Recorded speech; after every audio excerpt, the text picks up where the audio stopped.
So here's the results of our little test.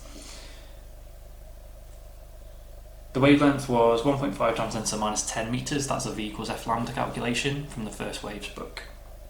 Plane polarised waves oscillate in one plane only. Make sure you know that definition. It's used as an explanation as well. What is meant by plane polarised? What's a property of transverse waves? They are plane polarised, oscillate in one plane only. This is a standard answer, the final one.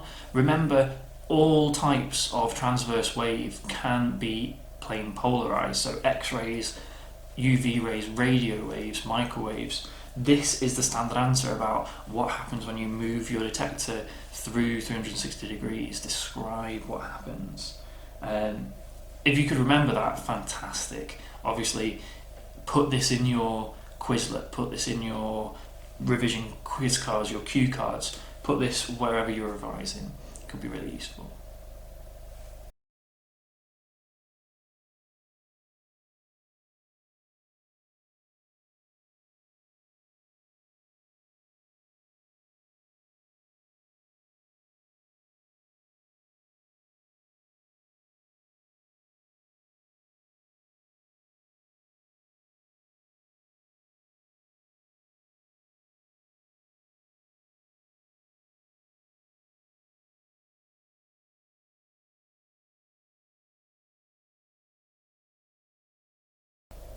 Path difference is not a huge deal. You do need to be able to use it to calculate the difference in distance travelled, because that's all it is. You know, if I have one wave going in a straight line and I have another wave that gets to the same point but has bounced off a mirror, then the second wave has travelled further. There's a path difference. So all path difference is the extra distance travelled by one wave compared to another. You know, it doesn't even have to be a wave. We could go on a journey and I'll go one way, you go another way, we arrive at the same place, one of us will have travelled further than the other. We would have a path difference. It's a pretty generic term, but it's used specifically for waves in this case. One wave might go in a straight line, another one might go and be reflected off something and arrive at the same point. Where this happens, those two waves would have a path difference because they've been on different paths, one of them is longer than the other. Yeah, easy idea, it's the difference in distance travelled by one wave compared to the other. Have a go at this little exercise, just to make sure that you get your head around it. A wave with wavelength 3 meters sets off from point A as labelled in a straight line. An identical wave, which we'll call coherent, that means it has the same wavelength and constant phase difference. So an identical wave sets off from point B. You can state the path difference. It's not a trick question, guys. You could be asked to do this for 1 mark. It's 1.5.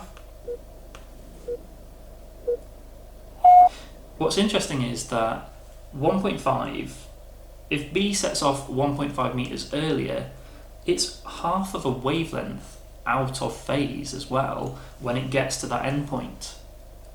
So this is why path difference is really interesting, is because a path difference can lead to a phase difference. And where we get a phase difference, if two waves are superposing, we could end up with constructive or destructive interference.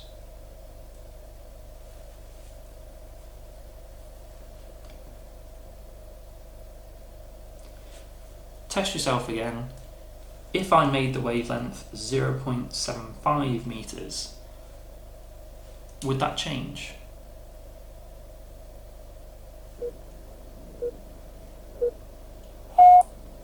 In this case, it would. The waves would arrive in phase because 1.5 meters is 2 wavelengths. The phase difference would be 0 because even though 2 extra wavelengths have occurred in that 1.5 meters, when it gets to A, and therefore for the rest of that travel, when it gets to the end point, the 2 waves will be in phase. So this is really interesting and in-depth and detailed things to consider for waves. Learn the definition of coherent. It means that our sources have a constant phase difference. Constant phase difference. Yes, I know some of you will say, if that's the case, do they have the same wavelength? And the answer to that is yes, but don't get that mixed up with the definition. It's not about wavelength or frequency. Coherent waves have a constant phase difference. There are so many ways that people write that down wrong because they haven't learnt it. Learn it, write it down right, no excuse.